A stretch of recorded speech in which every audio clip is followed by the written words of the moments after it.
నేను మీ Dilip triple D YouTube channel. తమ్ముళ్ళు చూశారు కదా, క్రికెట్ ఆడిన జీసస్ అని పెట్టాను. ఎందుకు పెట్టానంటే లేటెస్ట్గా ట్రెండ్ అవుతున్న న్యూస్ గురించి మీకు అందరికీ తెలిసే ఉంటుంది. ఏం ట్రెండ్ అవుతుంది? ఆవిడ cricket world cup, women's world cup గెలిచినటువంటి జెమీమా రోడ్రిగ్స్ అనే ఒక ఆవిడ మహిళ ఏం చెప్పిందంటే, నాకు జీసస్ దయతోనే, జీసస్ కరుణతోనే, జీసస్ దాక్షిణ్య భిక్షతోనే నేను గెలిచాను అన్నట్టు చెప్పింది ఆవిడ. ఇంకా దాన్ని పట్టుకొని మన పాస్టర్లు బయలుదేరిపోయారు. జీసస్ని నమ్ముకుంటే ఇలా జరుగుద్ది, జీసస్ని నమ్ముకుంటే అలా జరుగుద్ది, మా పార్టీలోకి వచ్చి అని చెప్పి ప్రచారం మొదలెట్టేశారు. ఇదే పెద్ద దారుణం అనుకుంటే, ఇదే దరిద్రం అనుకుంటే, ఇంకా పక్షి ఛానల్ ఒకటి, వైచీపీ పక్షి ఛానల్ అంటారు దాన్ని. ఆ పక్షి ఛానల్ ఏమో డైరెక్ట్గా వీళ్ళకి మత ప్రచారాన్ని ఫ్రీగా అందిస్తుంది అనమాట. డైరెక్ట్ మత ప్రచారం మొదలెట్టేసింది ఇంకా ఆ పక్షి ఛానల్. అంటే వాళ్ళ నాయకుడు క్రిస్టియన్ అని చెప్పా, వాళ్ళ నాయకుడు క్రిస్టియన్ అని చెప్పి వాళ్ళు మత ప్రచారం చేసేస్తారా? సిగ్గు సరే ఉండక్కర్లేదా? మానవ విలువలు ఉండక్కర్లేదా? హిందూ ధర్మం పట్ల కనీస బాధ్యతను ఉండక్కర్లేదా? ఆ సాక్షి ఛానల్లో కూడా హిందువులు ఉంటారుగా, వాళ్ళని చెప్పాలి కదా. ఇలా చెప్తే ఏమన్నా అవుద్దేమో, మనకి వివాదాలు వస్తాయేమో చెప్పాలి కదా. సిగ్గు సరే ఉండక్కర్లే. ఇంత దారుణమనా మరి? దారుణంగా సరే, దాని సంగతి పక్కన పెట్టండి. ఈ జెమీమా రోడ్రిగ్స్ చెప్పిన మాటను పట్టుకొని ఈ పాస్టర్లు అందరూ జీసస్ నమ్ముకుంటే వరల్డ్ కప్ వచ్చేసింది, జీసస్ నమ్ముకుంటే అది జరిగిపోద్ది, ఇది జరిగిపోద్ది అని చెప్పి ప్రచారం చేస్తూ ఉన్నారు కదా.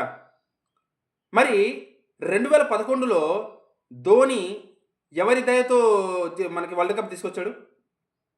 2011లో ధోని ఎవడి వల్ల వరల్డ్ కప్ వచ్చింది? ధోని కష్టం వల్ల వచ్చింది. ధోని ఏం చెప్పాడు? నాకు భగవద్గీత ఆదర్శం అని చెప్పాడు. నాకు భగవద్గీత ఆదర్శంతో మేము ముందుకెళ్తాం, నాకు విజయం వచ్చిందని చెప్పాడు.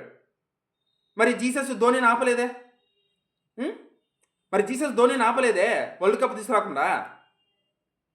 ఈమె సెంచరీలు కొట్టిందని చెప్పి ఈ సెంచరీలు కొట్టడం కూడా జీసస్ దయ అని చెప్తున్నారు. మరి సచిన్ టెండూల్కర్ 100 సెంచరీలు చేశాడు. మరి ఆయనకి ఎవరు దయ ఉంది? అంటున్నా. 100 సెంచరీలు చేశాడు ఆయన. మరి జీసస్ ఎందుకు ఆపలేదు? జీసస్ నేను నమ్ముకున్నాడా ఏమన్నా సచిన్ టెండూల్కర్? ధోని ఏమన్నా నమ్ముకున్నాడా? పోని వాళ్ళ సంగతి వదిలిపెట్టు. మొన్న ఆర్సీబీ కప్పు గెలిచింది, ఐపీఎల్ కప్పు. 17 ఏళ్ల నుంచి గెలవని ఆర్సీబీ కప్పు గెలిచింది. మరి విరాట్ కోహ్లీ శివభక్తుడు కాదా? శివభక్తుడా కాదా? మరి ఏంటి జీసస్ బొగ్గలో చేసింది? నాకు అర్థం కాదు. జీసస్ నమ్ముకుంటే అది జరిగిపోతే, ఇది జరిగిపోతే ఏం జరుగుద్ది?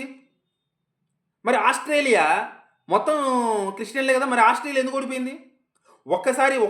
ఒక్క జీసస్ని, ఇప్పుడు ఒక్కరు జీసస్ని నమ్ముకుంటేనే ఇండియా మొత్తానికి కప్పు తెచ్చారంటే విల్లపిస్తున్నారే. మరి ఆస్ట్రేలియా మొత్తం జీసస్నే కదా నమ్ముకునింది. ఏమైంది? నాకు అర్థం కాల. ఆస్ట్రేలియా మొత్తం జీసస్నే కదా నమ్ముకుంది, మరి వాళ్ళు ఎందుకు రాలేదు?